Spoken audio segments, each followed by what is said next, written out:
Build document workflows without writing a single line of code. The new Workflow Designer makes automation visible. First, enable the Workflow Designer in the settings. The module will then appear in the menu bar. If you want to use the Advanced Workflow Designer, enable it as well in the Workflow dashboard under License by clicking the corresponding button.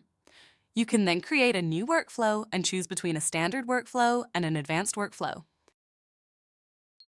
On a single canvas, you drag steps together, intake, validation, approval, export, and connect them into one clear flow.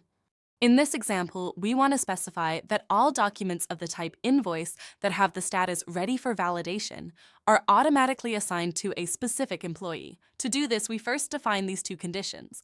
If both are met, the document is assigned to the designated employee.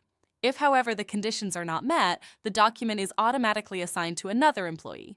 This ensures that each document is assigned to the correct processor.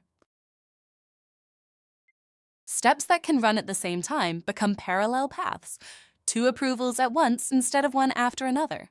Conditions branch the workflow automatically, for example, escalating when an amount crosses a threshold. Once your workflow has been configured, you can test it using any document already uploaded in DocBits. Select a document, execute the workflow, and follow each processing step in real time. Save and activate once. From now on, new documents run through exactly this process. Complex processes, transparent and editable in minutes, that's the Advanced Workflow Designer. Thanks for watching. Want to discover more DocBits features? Check out our full how-to playlist.